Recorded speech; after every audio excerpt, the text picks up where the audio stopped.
पुणे में Swargate bus stand पर एक महिला के साथ एक व्यक्ति रेप करता है और फिर फरार हो जाता है।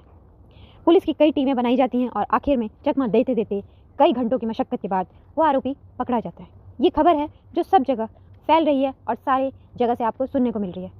लेकिन मुद्दा ये है कि अपराधी ने अपराध किया और वो पकड़ा गया, पर सवाल ये है कि क्यों इतने कड़े कानून बनाने का दावा होने के बाद भी अपराध नहीं रुक रहे? क्यों अपराधियों के मन में कानून का डर नहीं आ रहा है? देश के पूर्व न्यायाधीश चंद्रचूड़ जी ने भी ये कहा कि कानून बनाने मात्र से महिला की सुरक्षा नहीं हो सकती। उसके लिए ज़रूरी है कि कानून का सही रूप से क्रियान्वयन हो, उसको इम्प्लीमेंट अच्छे तरीके से किया जाए। निश्चित रूप से इम्प्लीमेंटेशन बहुत बड़ा चैलेंज है और जिस तरह से हम स्पीडी ट्रायल की बात करते हैं कि 6 मंथ्स में आपका जो पूरा ट्रायल है वो कंक्लूड हो जाएगा, ऐसा नहीं होता। कई साल लग जाते हैं एक व्यक्ति को न्याय पाने के लिए और उसमें जो प्रक्रिया होती है वो बहुत हैक्टिक होती है, बहुत स्ट्रेसफुल होती है। और स्पीडी ट्रायल सिर्फ किताबों में और स्पीडी ट्रायल सिर्फ भाषणों में होता है, लेकिन जो एक्चुअल जगह होती है जहाँ पे ये फाइट होते हैं केसेस, वहाँ स्पीडी ट्रायल नहीं होती है। वहाँ जब हम कोर्ट में जाते हैं तो हमें मिलता है एडजर्नमेंट और तारीख।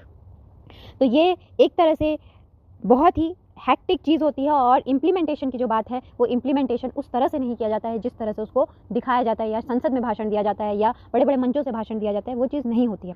ये बात है, लेकिन इसके साथ ही एक दूसरा एस्पेक्ट है। वो दूसरा एस्पेक्ट आता है मानसिकता का। आज अगर आप देखें तो समाज में रिश्ते की मर्यादा खत्म हो गई है, बड़ों का सम्मान खत्म हो गया है और संस्कार हमारे समाज से हटते जा रहे हैं। संस्कारों की जगह अब हमारे समाज में नहीं रह गई है। हमारे समाज में बुराई इस तरह से पांव पसार रही है कि आज कोई भी बड़ा या छोटा, उसके बीच में एक मर्यादा की रेखा होती है, वो खत्म हो रही है। कोई किसी को समझता नहीं है कि अगर कोई बड़ा है तो मुझे उसके साथ कैसे बिहेव करना है, कोई अगर लेडी है तो उसके साथ कैसे बिहेव करना है और हमें आपस में कैसे रहना है। ये चीज़ अब समझ खत्म होती जा रही है। आज अगर हम देखें तो छोटे छोटे बच्चों के हाथों में मोबाइल है और ये मोबाइल एक ऐसी दो-धारी तलवार है जो एक तरफ से इसमें ज्ञान भी भरा है जिसकी मदद से लोग पढ़कर IAS भी बन रहे हैं, और दूसरी तरफ एक ऐसा भी कंटेंट है जो आपके मानसिकता को विकृत कर रहा है। और विकृत मानसिकता ही अपराध को जन्म देती है। ये विकृति विचार की क्षमता को छीन लेती है और फिर आदमी सही और गलत का बिल्कुल भी निर्णय नहीं कर पाता। अब ये तो है आपकी एक समस्या, लेकिन समाधान क्या है? समाधान है कि समाज में संस्कारों का बीजारोपण होना चाहिए और ये सोचना चाहिए कि मॉडर्नाइजेशन का मतलब ये नहीं है कि हम अपनी संस्कृति, समाज की परंपरा या मर्यादाओं को भूल जाएं।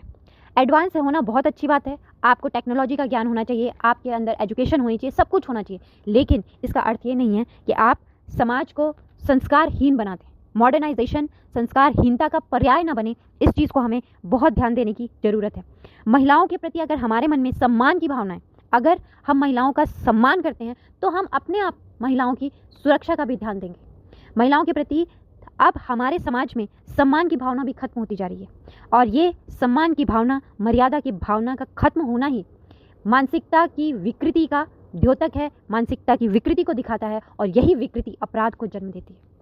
तो समाज में संस्कार, सम्मान और मर्यादाओं का बीजारोपण अध्यात्म से हो सकता है। आपको छोटे छोटे बच्चों को मोबाइल देते समय आपको ये भी बताना पड़ेगा कि इस मोबाइल से आपको क्या ग्रहण करना है।